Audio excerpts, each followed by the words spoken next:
Hey folks, welcome back again to Advent of Code in F Sharp. We're at day 17 and it's the one with the crucibles and finding a shortest path in a grid. So it's this one, clumsy crucible. We are carrying a crucible of lava, or a crucible of containing lava is running around in a grid.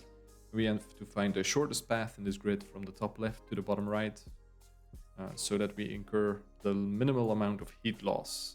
Entering a node incurs a cost of heat loss, and we have to minimize that. And there's some interesting twists today. It's not just the default search. We have some constraints on how we can move. Crucible cannot turn back, so we can only go forward, left, or right. And if we're traversing down a path going forward, we can at most have 3 consecutive blocks in a single direction, and then we have to turn. So yeah, that's some interesting twists.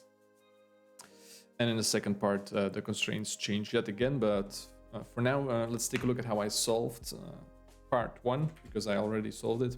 I had some trouble with my shortest path algorithms. Took more than an hour, so I decided not to upload the video. So this is a short recap.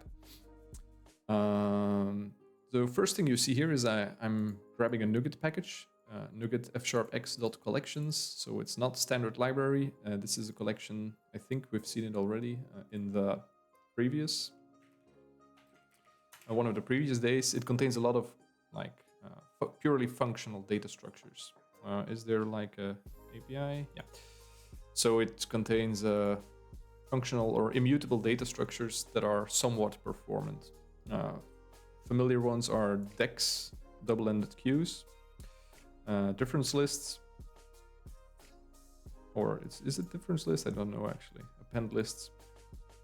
But yeah, there's all kinds of crazy data structures here that provides reasonable performance. And the one I'm using today is a priority queue, and another name for this is called a heap. And that's what I'm using. So if you look at what the heap provides us, it's an ordered linear structure where the ordering is either ascending or descending. So it's a priority queue. You push elements in this queue and they have a certain priority and they're sorted that way. So popping gives you the item with the lowest or the highest priority, depending on how you initialize this heap. And all operations like inserting and popping are, I think, pretty fast. So you see here, Okazaki, that's the one that invented most of these data structures and wrote the book about it. But time complexity of the heap functions have resisted time complexity analysis. That's a very strong statement. So, but for our intents and purposes, it's more than fast enough to solve day 17. So let's take a look at how I use it. Maybe let's take a look at one of those search algorithms. You have like depth first, breadth first, and then you have specialized versions of breadth first. The most familiar one, I think, is Dijkstra's algorithm, and then you have some more advanced ones like A star, things like that. But I decided to try out Dijkstra.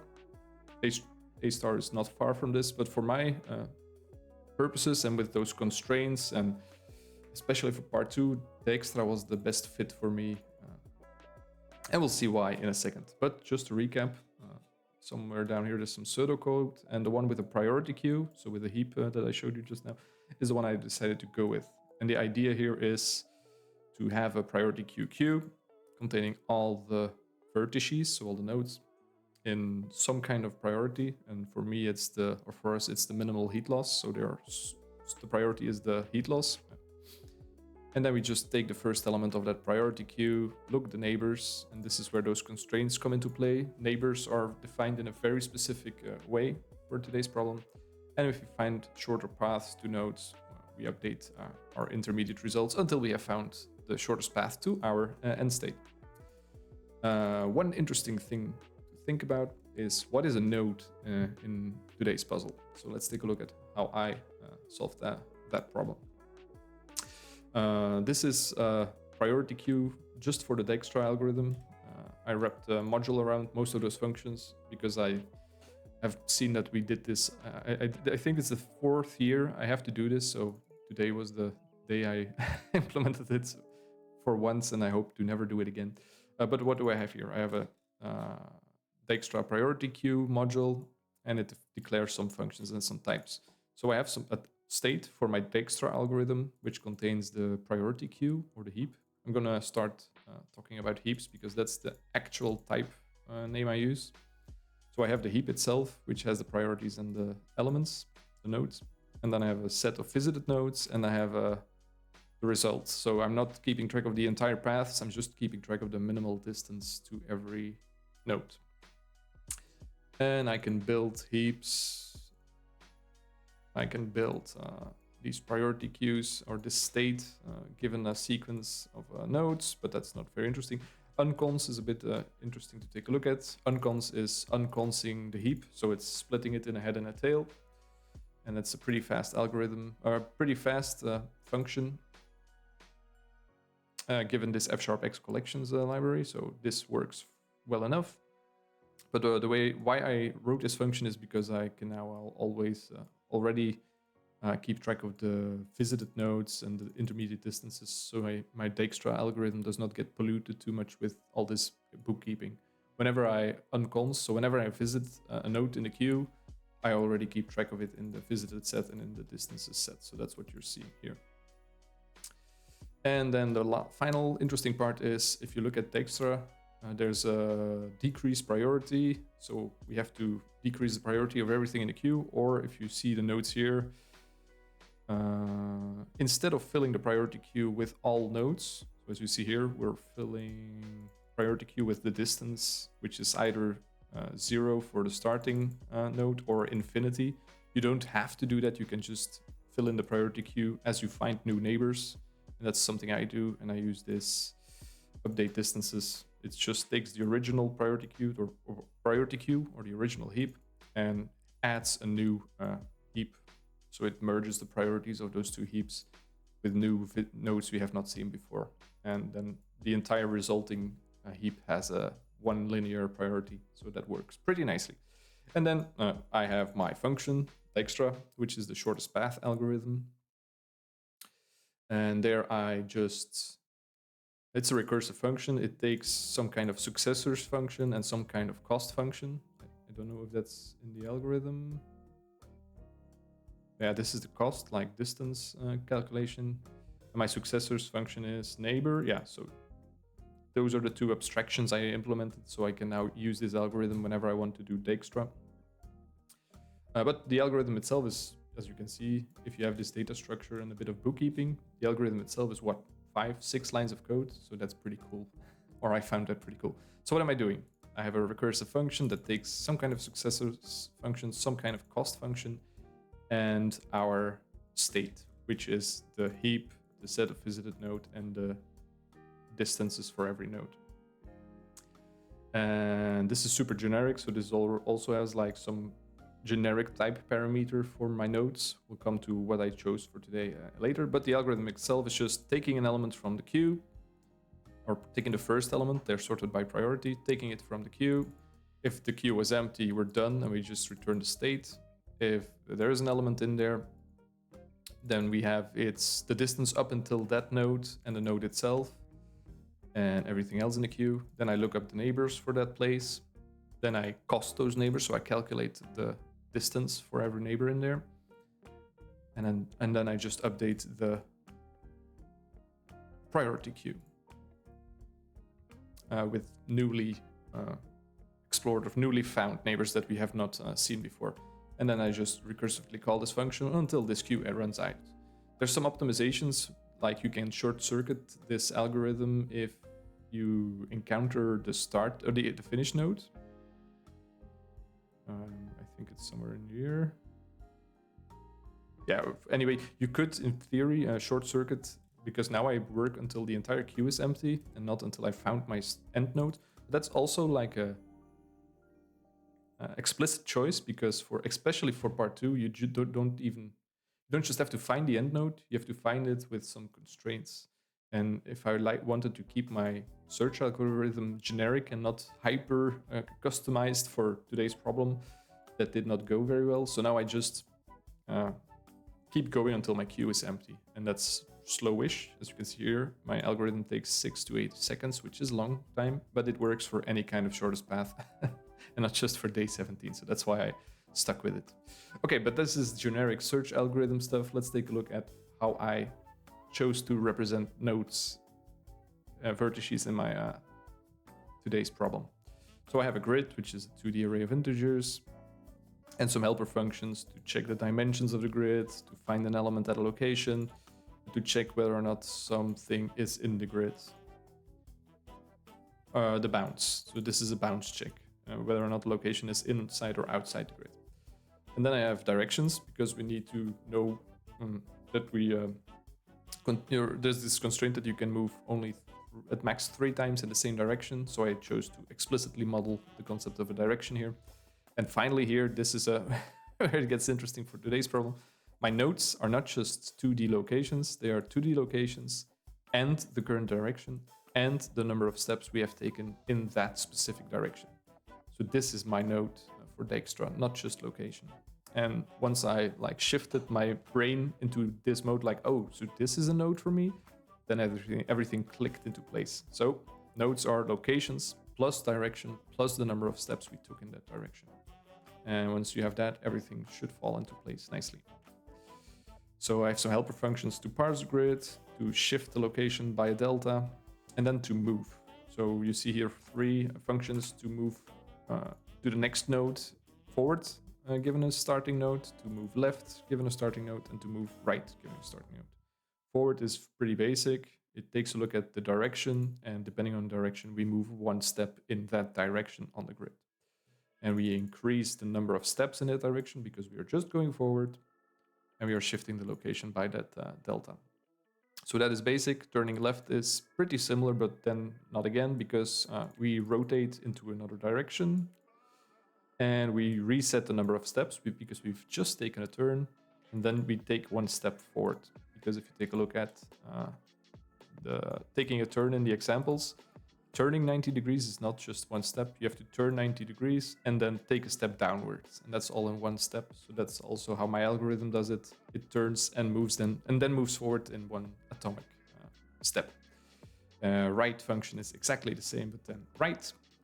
And this is where my 2 helper functions for Dijkstra enter the play. I have a successors to figure out what possible neighbors you can have given a starting node, and also the cost, which knows a lot about the concrete types that I'm using for day 17. The extra algorithm I wrote here knows nothing about those types. It's all pretty generic, but these cost and successors functions know very much about the problem, and they can very much help me with that. So let's take a look at successors first. That gets the grid as input, because we need to look stuff up, and node, so that's the state containing location, direction, steps. And if we know all those things, then we know very well whether or not we can go forward. And if we can go forward, meaning if we have less than 3 steps in the current direction, we can move 1 more in that direction. So we can yield return a forward, and we can always turn left and right, and that's what you see here.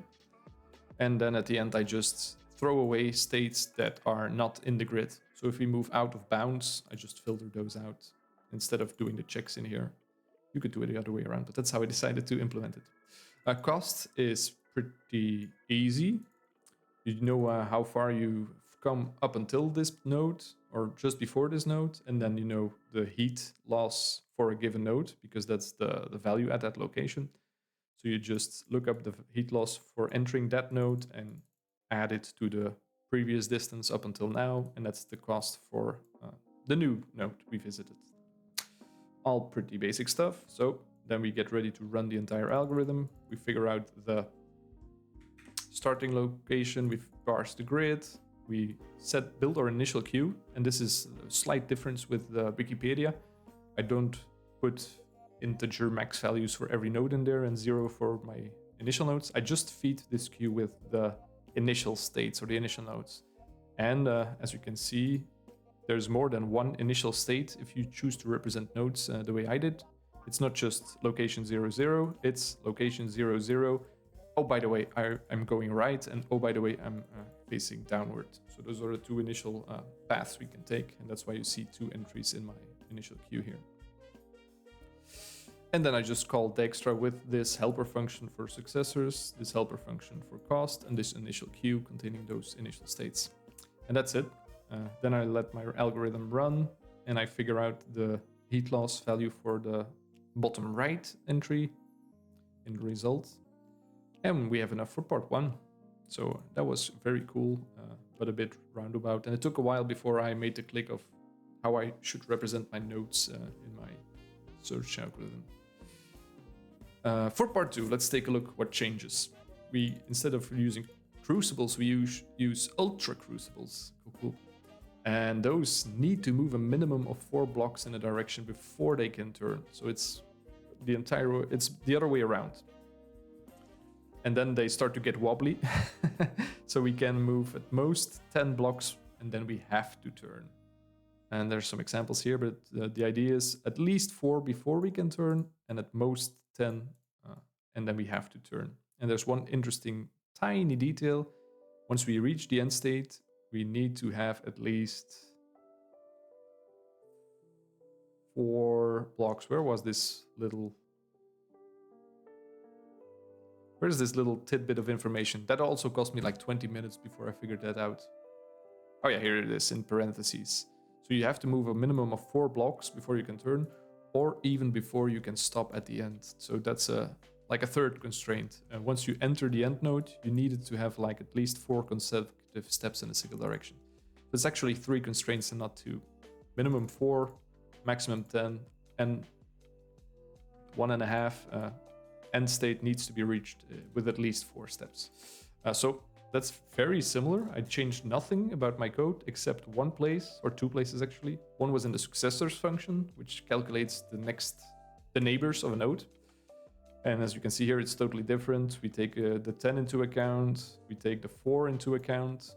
So if we need to take at least 4 steps before we can turn, and we can take at maximum 10 steps, and then we cannot move forward anymore. So those are those 2. For the rest, it's all the same. There's some unused code here, sorry. And there was one more place where I had to tweak. Oh yeah, here. If I have my map with distances, I don't have one single result for every location, because this is my distances return value is something mapping nodes to integers. And as you can remember, nodes for me are not just locations, they are locations and a direction and a step in their direction. So we can, in theory, visit the end node or the finish node 1, 2, 3, 4, 10 times. And they're all valid states, but only one is like the shortest path. So that's why you see some minimum taking here. But also, I can reach my end node without having this. You have to have at least 4 steps in a direction. So that's what you see here. Also filter on those final results that I only take the ones with at least 4 steps. So I did not put this in the neighbors function. That could also have worked, or the successors function, if I like put in like my desired goal state, and I could do a lot of crazy stuff here, but I decided just to let my algorithm run and filter the outputs in the end. And it also works pretty fine. So yeah, Dijkstra day 17 was all about finding a shortest path. It was a while, or I hadn't done that for I think a year on last year's Advent of Code, so I had a lot of fun solving this one. As you can see, it was a bit of code, almost 200 lines of F#, so that's saying something. But it was really fun. Refresher on search algorithms and priority queues. So if you have not solved it yet using those Fsharpx.Collections, if you have not taken a look at that library, I urge you to do so. It's a really cool one that contains a lot of hyper-specialized immutable data structures, and a lot of those number crunchy or a lot of those data structure crunchy algorithms in Advent of Code can be solved quite efficiently using this library. So it's a good one to have in your tool belt. That's all I have for Advent of Code day 17. Hope to see you again next time. Bye bye.